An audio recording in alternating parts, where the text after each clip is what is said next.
श्री शिवाय नमस्तुभ्यम दोस्तों। देखिए, कहीं पर होली 14 को और कहीं पर 15, यानी कि 2 दिनों में होली मनाई जा रही है अलग अलग राज्यों के अनुसार। लेकिन बहुत सारे लोग ऐसे हैं जो 14 मार्च को ही होली मनाएंगे।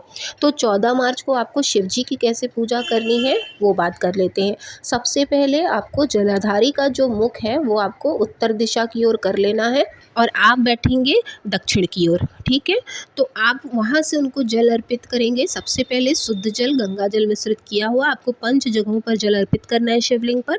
उसके बाद चाहे आप ये घर पर विधि अपनाएं या फिर मंदिर में या फिर घर पे, किसी भी तरह से आपको पूजा इसी तरीके से करनी है। देखिए, चीज़ों को, सामग्री जो है ना, वो आप कम ज़्यादा कर सकते हैं, वो मैटर नहीं करता। जो आप मंदिर में गए हैं जिस भाव से, बस वो सच्चा रखिए। चाहे आप अपनी मनोकामना भी कहना भूल जाइए, लेकिन पूजा आप सच्चे भाव से करिए तो आपको कुछ भी मांगने की ज़रूरत नहीं पड़ेगी। तो कैसे पूजा करनी है, आपको बैठ जाना है। बैठने के बाद आपको लाल जल तैयार करना है। 2 तरीके से लाल जल तैयार किया जा सकता है। अगर आपके पास केसर है तो केसर का जल अर्पित मतलब उसमें भिगोकर उसका जल तैयार कर लीजिएगा, और नहीं तो जो लाल चंदन घिसने वाला आता है उसका जल तैयार कर लीजिएगा। उस लाल चंदन से ही उसके बाद 5 जगहों पर जब आप स्नान करा लेंगे तो वो लाल चंदन जब आप महादेव को अर्पित करते हैं तो देखिए, दोनों का अलग अलग है। जब आप केसर वाला लाल चंदन अर्पित करते हैं महादेव के ऊपर तो समस्त मनोकामनाओं की पूर्ति होती है, जो भी आप चाहते हैं। लेकिन जब आप लाल चंदन का जल अर्पित करते हैं, यानी कि घिस के जो चंदन का जल अर्पित करते हैं, तो उससे घर में सुख और समृद्धि आती है। ठीक है, और उसके बाद अगर आप चाहें तो अष्टगंध का जो पाउडर आता है डिब्बे में आता है, अष्टगंध का चंदन जो होता है उसका घोल तैयार कर लीजिएगा। शुद्ध जल में मिलाकर तांबे के ही पात्र में आपको जल चढ़ाना है। फिर उसके बाद आपको जल वहाँ पर अर्पित करना है। 5 जगहों पर जल अर्पित करने के बाद सबसे अंत में आपको महादेव को अर्पित करना है। जब आप ये जल अर्पित करते हैं तो इससे महादेव प्रसन्न होते हैं, उनको शीतलता मिलती है, इसलिए अष्टचंदन का जो है जल उनको अर्पित किया जाता है। उसके बाद शुद्ध जल से शिवलिंग को अच्छे से साफ कर लीजिएगा, नहला दीजिएगा, मतलब अच्छे से उनको जल अर्पित करके स्नान करा दीजिएगा। फिर उनको अच्छे से साफ कपड़े से पोंछने के बाद उनको इत्र सेवा दीजिएगा। अगर आप मंदिर में कर रहे हैं तो जहाँ से जल गिरता है उस जगह पर और जिस इस ज़मीन पर, यानी कि शिवलिंग से जो नंदी महाराज की दूरी वाली ज़मीन है, वहाँ पर आपको इत्र ज़रूर थोड़ा सा लगा देना चाहिए। उसके बाद जहाँ पर माता पार्वती का हाथ है और शिवलिंग के दोनों चरण, माता अशोक सुंदरी, सबको आपको थोड़ा थोड़ा करके इत्र सेवा ज़रूर देनी चाहिए। इत्र सेवा के बाद आपको चंदन, देखिए, सफ़ेद चंदन लगाते हैं तो भी अच्छा है, अगर आप पीला चंदन लगाते हैं तो भी अच्छा है, लाल चंदन लगाते हैं तो भी अच्छा है, बस कुमकुम मत लगाइएगा। ठीक है, कुमकुम उनको नहीं लगाया जाता है। तो आपको पीला चंदन लगा या लाल चंदन का टीका कर सकते हैं या फिर सफ़ेद टीका भी कर सकते हैं। जो ऊपर की उनकी पिंडी होती है ना, शिवलिंग की जो ऊपर की पिंडी होती है उसको कभी भी खाली नहीं रखते। तो जब भी आप स्नान करा लेंगे तुरंत वहाँ पर आपको भस्म लगा देना है। ठीक है, और सबसे पहला श्रृंगार अगर आपको उनका करना है, देखिए, प्रयास तो सबसे पहला यही करिए जो आप सफ़ेद वस्त्र पहना रहे, और चाहे एक छोटा सा ही आप उनके पास रुद्राक्ष रखें, लेकिन आपको रुद्राक्ष उनके पास ज़रूर रखना चाहिए। इससे ना वो प्रसन्न भी रहते हैं। साथ ही कहते हैं कि अगर आपने घर में रुद्राक्ष रखा हुआ है और आपके घर में, भगवान ना करे, अगर कोई बीमारी आ रही है तो उससे बहुत जल्दी ही लाभ मिलने लगता है। उस रुद्राक्ष को आप रात भर या जैसे आपने सुबह पूजा की, उसको किसी पात्र में रख दीजिए। अगले दिन जब आप उसका जल पिएंगे तो रोगों से मुक्ति होती है धीरे धीरे करके। बस विश्वास अटूट रहना चाहिए। शिव महापुराण में यही उपाय दिया हुआ है। तो रुद्राक्ष आप उनके समीप ज़रूर रखें। जो भी शिव जी का है वो हमारे ही फ़ायदे के लिए है, ये बात आप हमेशा याद रखिएगा। बस ये चीज़, एक और बात आपको कहूँगी, कई बार क्या होता है, हम लोग जो प्रदीप मिश्रा जी का जो ओरिजिनल वीडियो है ना, मैं बार बार आपको बता रही हूँ क्योंकि काफ़ी सारे लोग उनको फॉलो कर रहे हैं, तो 2 वीडियो एडिट करके हमको उपाय बता दिए जाते हैं, जिसकी वजह से हम अलग 2 उपाय को मिक्स करके, तिथि वो है या नहीं है, उस तिथि पर हम उस उपाय को कर रहे हैं, हमारी मनोकामना नहीं पूरी हो रही है। ठीक है, ये सिर्फ़ और सिर्फ व्यूज़ के लिए लोग कर रहे हैं। आप इस भ्रम में मत पड़िएगा, ओरिजिनल वीडियो देखिए, ओरिजिनल चीज़ों को अपनाइए। करिए, आप ज़रूर सक्सेसफुल होंगे, आपको हर एक चीज़ से छुटकारा मिलेगा, ठीक है। अगर आपके पास बिल्कुल भी कोई भी चीज़ का समय नहीं है तो आप हमेशा बस ये याद रखिएगा कि आप जितना ज़्यादा सफ़ेद फूल, बेलपत्र, शमी पत्र, धतूरा, ये चीज़ें ऐसी हैं ना, और 1 लोटा जल, इतनी ही चीज़ों से वो प्रसन्न हो जाते हैं। आपको कुछ कहने सुनने की ज़रूरत नहीं है, बैठ के थोड़ी देर उनका नाम जप कर लीजिए, बस इतनी ही चीज़ों में भी वो प्रसन्न हो जाते हैं। लेकिन हाँ, जब हम कई चीज़ें चढ़ाते हैं ना, तो हमें दिशा का ज़रूर ध्यान रखना चाहिए कि जैसे आप बहुत विस्तृत रूप से कभी-कभी मन होता है कि आज शिव जी का श्रृंगार करते हैं, तो चीज़ों को सही दिशा में चढ़ाने से हमारी स्थिति परिस्थिति ज़रूर बदल जाती है। बस ये अंतर है, बाकी भाव जब आप सच्चे मन से बैठ गए तो फिर आप उनसे तो कुछ भी छुपा नहीं रहेगा। तो आपको क्या करना है, आपने भस्म लगा दिया, उस चंदन लगा दिया।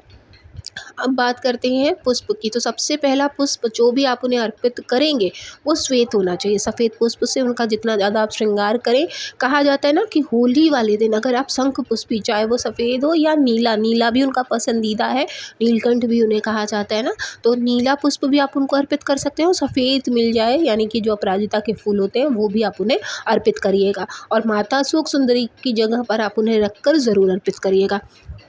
अगर आपकी लाइफ में कभी कोई समस्या ऐसी चल रही है जिसमें आपको लग रहा है, जैसे आप बच्चे हैं, पेपर दे रहे हैं, या आप माता पिता आप चाहते हैं आपके बच्चे का जो एग्ज़ाम चल रहा है वो अच्छे से हो जाए, तो आपको क्या करना है, एक बेलपत्र लेना है और एक गुड़हल का फूल लेना है, और इन दोनों को लेकर आपको माता सुख सुंदरी के स्थान पर चढ़ाना है। कैसे चढ़ाएंगे? बेलपत्र का जो डंडी का मुख होगा वो महादेव की ओर होगा, और जो गुड़हल का फूल है ना, उसकी जो डंडी निकली होती है, जो उसकी जो घंटी निकली होती है, वो उसका जो मुख है वो महादेव की ओर होगा। डंडी और घंटी दोनों का मुख जो है महादेव की ओर होगा, ठीक है। ऐसा करके आपको इन दोनों चीज़ों को वहाँ पर माता सुख सुंदरी की जगह पर चढ़ा देना है। ये आपको लगातार, जब तक आपके बच्चे के पेपर चल रहे हैं तब तक आपको लगातार हर एक दिन करना है। अगर बच्चा स्वयं करे प्रदोष काल में तो अति उत्तम है, नहीं करा तो माता भी इस उपाय को अपना सकती हैं। और जैसा कि मैंने आपको बताया कि पीरियड्स के लिए भी ये बहुत ज़्यादा फ़ायदेमंद है, पीठ के लिए भी गुड़हल का फूल बहुत फ़ायदेमंद है। इसकी तो आपको पिछली वीडियोज़ में बहुत सारी जानकारी मिल ही जाएगी।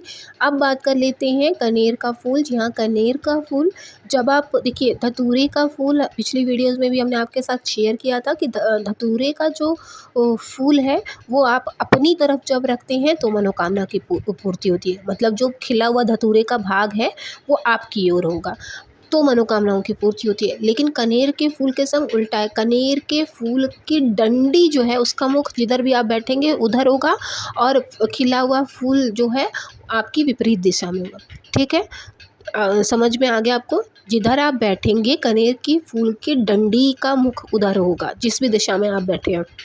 ये बात आप हमेशा ध्यान रखिएगा। और अगर अगर आप चाहते हैं कि आपको संतान सुख हमेशा मिलता रहे, जो भी संतान है सफलता प्राप्त करती रहे, तो एक चाहें तो आप कनेर का फूल माता सुख सुंदरी के जगह पर ज़रूर रखिएगा। इससे संतान नहीं हो रही है तो भी होने की संभावना रहती है, और संतान अगर है तो उसको संस्कार अच्छे मिलते हैं, उसको सफलता हमेशा मिलती रहती है। ऐसी प्रार्थना करते हुए आपको एक कनेर का पुष्प माता सुख सुंदरी के स्थान पर अर्पित कर देना चाहिए। होली के दिन महादेव को आप जो है भस्म तो अर्पित करेंगे ही, रंग गुलाल ज़रूर अर्पित करें। कौन से अबीर आप उन्हें अर्पित कर सकते हैं? देखिए, नीले, लाल और जो अभ्रक आता है चमकीला, वो आप उन्हें ज़रूर अर्पित करें। ऐसा करने से आपके जीवन में भी जितना रंग आप उन्हें देंगे, हमारा अपना तो कुछ है ही नहीं। जो देना है, हम जो भी उन्हें अर्पित भी कर रहे हैं वो उन्हीं का है। तो हम जो भी उन्हें अर्पित करेंगे, इस तरह से हम उनका श्रृंगार करेंगे तो वो उसका दोगुना, इतने दयालु हैं वो कि वो तुरंत ही उसका दोगुना जो है आपको देंगे ही देंगे, ये निश्चित है। तो अपने जीवन में अगर अभी तक आपने ऐसा नहीं किया उनका श्रृंगार, तो आप नियम बना लें कि आपको ऐसा करना ही है।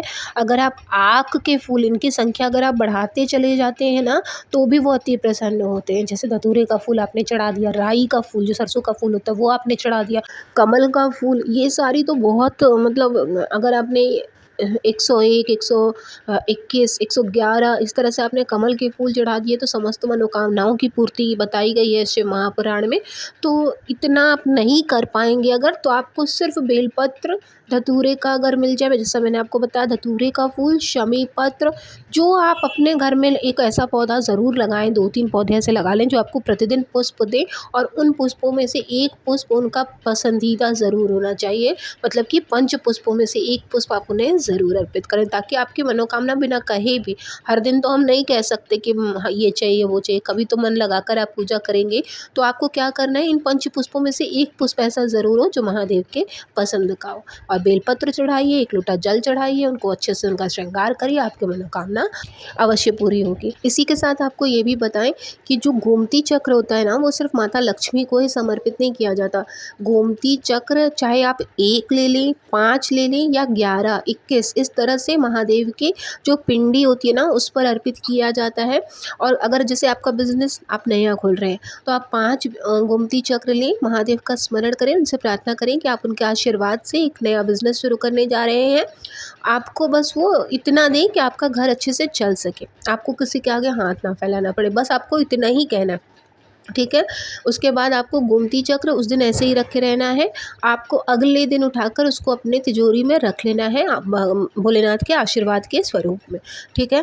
अगर आप मंदिर में कर रहे हैं, जो है जाकर ये उपाय मंदिर में अपनाना चाहते हैं, तो आप 11 गोमती चक्र ले जाएंगे, जिसमें से 6 आप वहीं छोड़ देंगे और 5 अपने साथ लेकर चले आएंगे, और उस 5 गोमती चक्र को अपने तिजोरी में रख लीजिएगा। अगर आपका बिजनेस पहले से ही चल रहा है, मतलब आपने दुकान खोला हुआ है लेकिन उसमें मंदी है, मतलब बहुत अच्छे से उसमें नहीं चल रहा है, तो आपको ये उपाय अपनाना है। तो गोमती चक्र भी चाहे आप 1 चढ़ाएं, 5 चढ़ाएं, 7 चढ़ाएं या 11 या 21, व्यापार में आपकी उन्नति ज़रूर हो जाएगी, बस आप नाम जप ज़रूर करें। तो आई होप कि आप सभी के लिए ये वीडियो बहुत यूज़फुल रही होगी। महादेव हमेशा आप सभी के ऊपर अपनी कृपा बरसाए रखें।